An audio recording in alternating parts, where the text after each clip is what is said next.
Jadi kita akan bahas tentang feminisme dan disorientasi seksual. Sebelumnya kalian tahu nggak sih apa itu feminisme?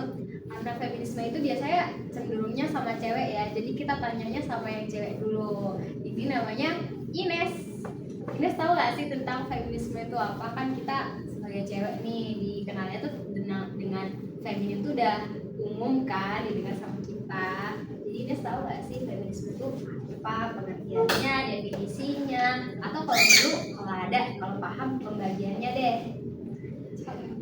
Kalau menurutku feminisme itu suatu gerakan sosial, politik, dan intelektual yang bertujuan memperjuangkan kesejahteraan gender, terutama dalam hal hak, peluang, dan penghargaan bagi perempuan.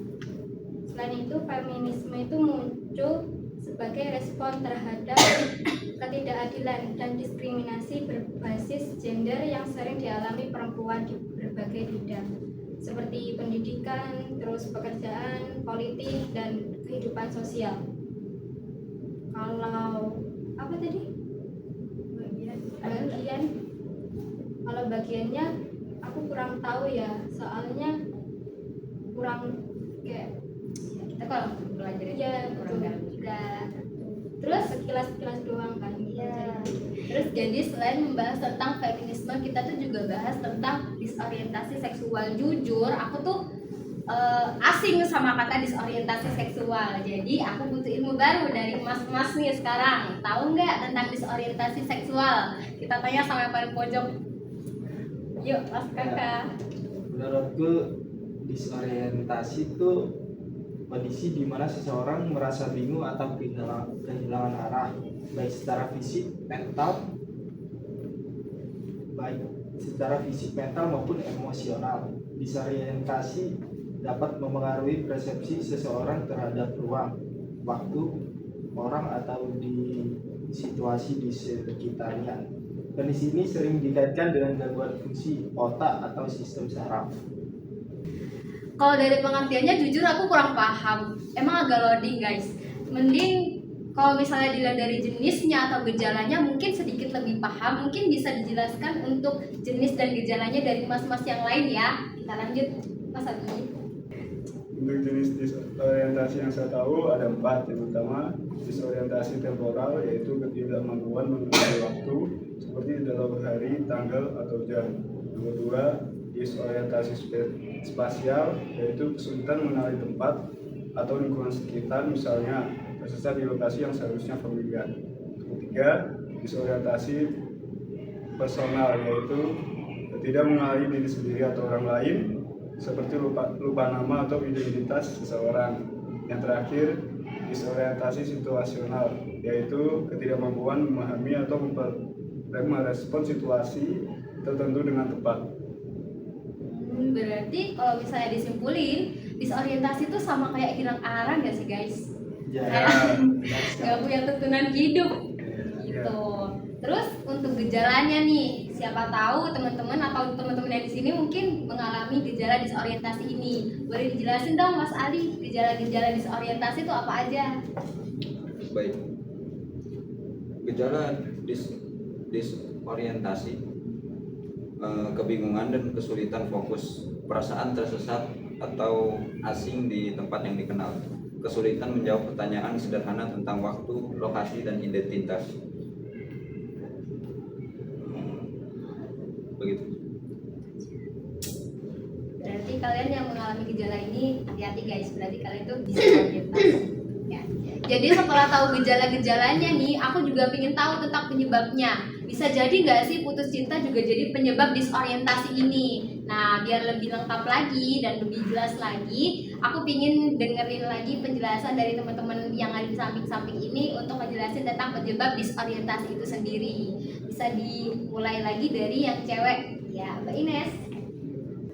Setahu saya kalau penyebab disorientasi itu bisa dari masalah medis seperti kayak gangguan otak seperti stroke, terus trauma kepala, demensia, atau Alzheimer. Terus infeksi ataupun demam tinggi itu juga bisa jadi penyebabnya. Yang kedua itu bisa jadi dari efek obat ataupun alkohol kayak overdosis, intoksikasi atau efek samping obat tertentu. Dan juga itu gangguan mental itu salah satu penyebabnya karena stres ekstrim, kecemasan tinggi ataupun gangguan psikologis lainnya. Jadi seperti itu. Berarti penyebabnya nggak asing di telinga kita ya. Orang-orang tuh sering ngalamin penyebab itu sebenarnya. Nah, kalau misalnya ada penyebab, otomatis ada pencegahan atau penanganannya nih buat disorientasi biar nggak makin parah atau bahkan nggak terjadi sama kita-kita. Bisa dijelasin dong Mas Kakak, cara penanganan disorientasi itu sendiri gimana? Karena penyebabnya nih umum nih didengar sama orang-orang gitu. Oke. Cara penanganannya sendiri tuh bisa dari identifikasi penyebab, cari tahu akar masalah, apakah medis, psikologis, atau lingkungan. Yang kedua, ada dukungan-dukungan berikan rasa aman dan bantuan untuk mengurangi kebingungan pada pengidap disorientasi itu sendiri. Yang ketiga, pengobatan medis. Jika disorientasi disebabkan oleh gangguan medis seperti infeksi atau gangguan neurologis, konsultasikan dengan dokter. Yang keempat, istirahat cukup, pemulihan fisik sering membantu disorientasi sementara. Itu aja sih penanganan. Jadi penanganan disorientasi ini kadang nggak bisa ya dilakuin sama pengidap disorientasi itu sendiri. Jadi teman-teman kalau misalnya dapat atau punya teman yang ngalamin gejala-gejala disorientasi, harusnya bisa dibantu dong ya.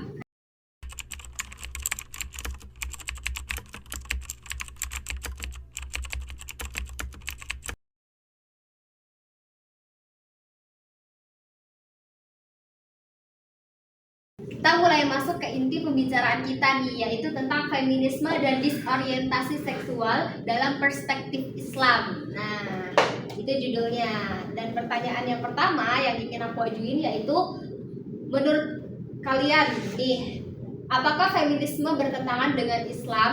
Karena lagi-lagi feminisme itu berhubungan dengan wanita, jadi kita tanya ke yang wanita dulu lah ya. Silakan Mbak Ines dijawab tentang pertanyaan aku, yaitu apakah feminisme bertentangan dengan agama Islam nih menurut Mbak Ines sendiri? Menurut aku bertentangan atau tidaknya itu gini, feminisme adalah gerakan yang memiliki jangkauan yang luas, mulai dari memperjuangkan hak dasar perempuan hingga kritik radikal terhadap struktur sosial. Dalam Islam, kesetaraan bukan berarti keseragaman, melainkan keadilan dalam konteks peran dan tanggung jawab. Islam mengakui hak perempuan atas pendidikan, pekerjaan, dan warisan dalam surat An-Nisa ayat 7. Tetapi juga menetapkan aturan yang sesuai dengan fitrah mereka. Feminisme yang sejalan dengan ajaran Islam adalah yang mendukung pemberdayaan perempuan tanpa melanggar syariat. Namun, feminisme yang mengarah pada konstruksi nilai-nilai Islam atau menolak peran gender yang telah ditetapkan bisa dianggap bertentangan.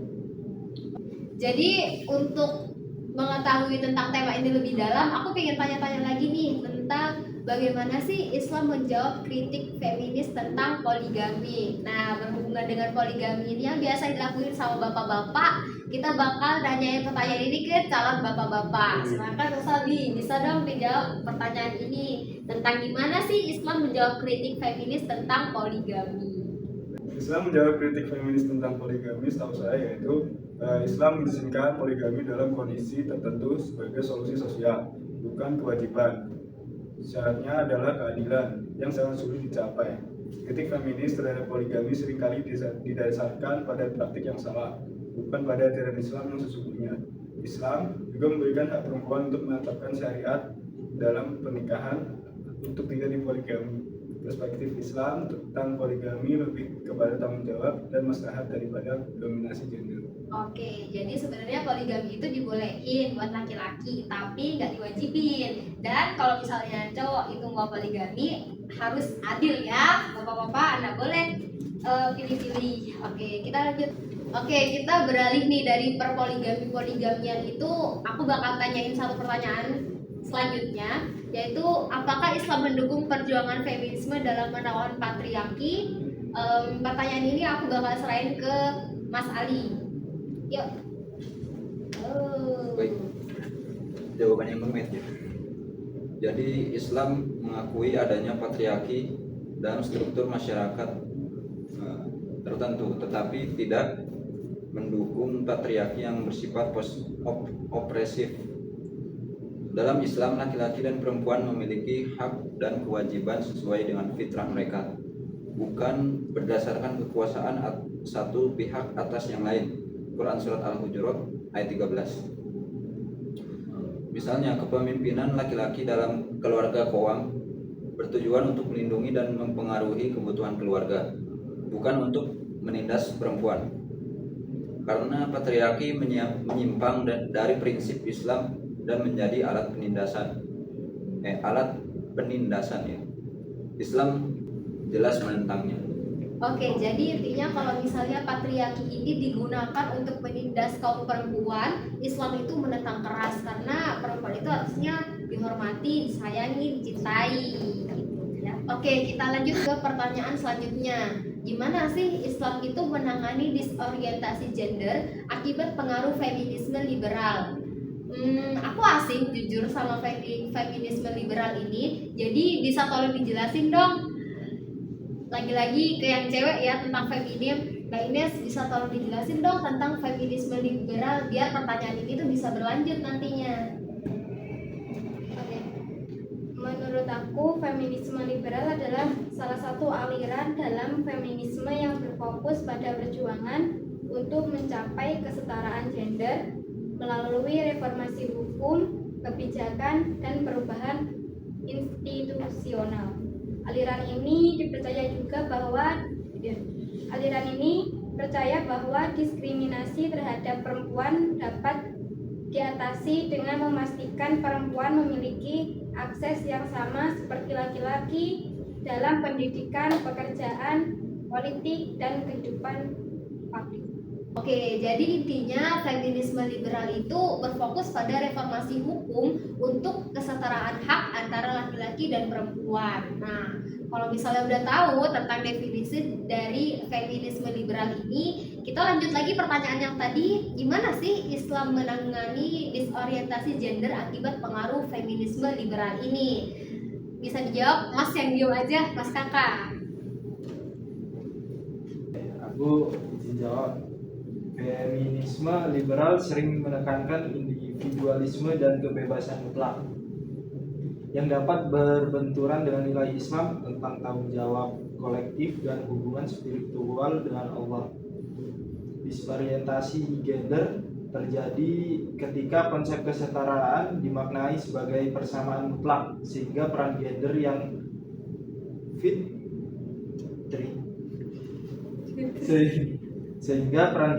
fitri dianggap tidak relevan.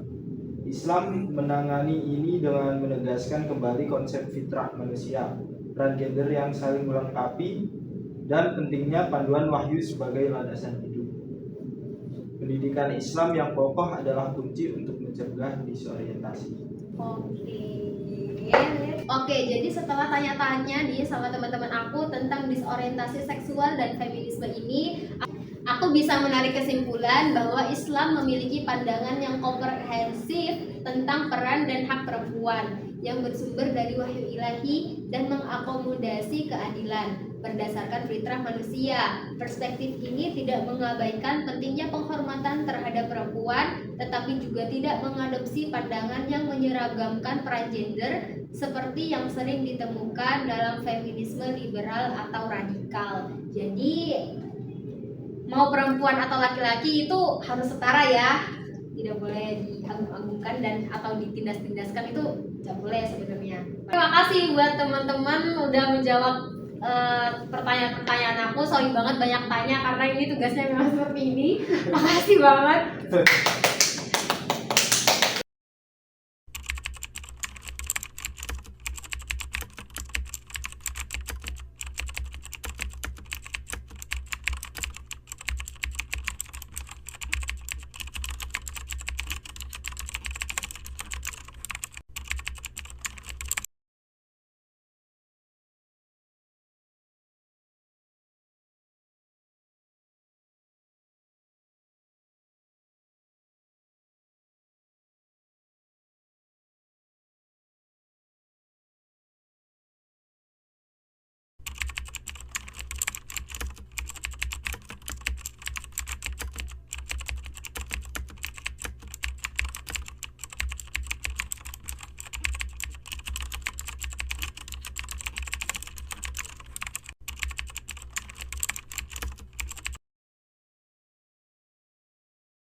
Awalnya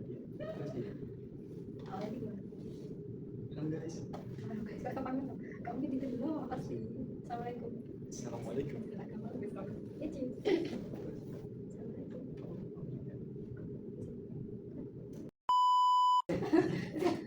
Nggak bisa berarti Oh, iya. sekarang ulang kan? Solusi sosial.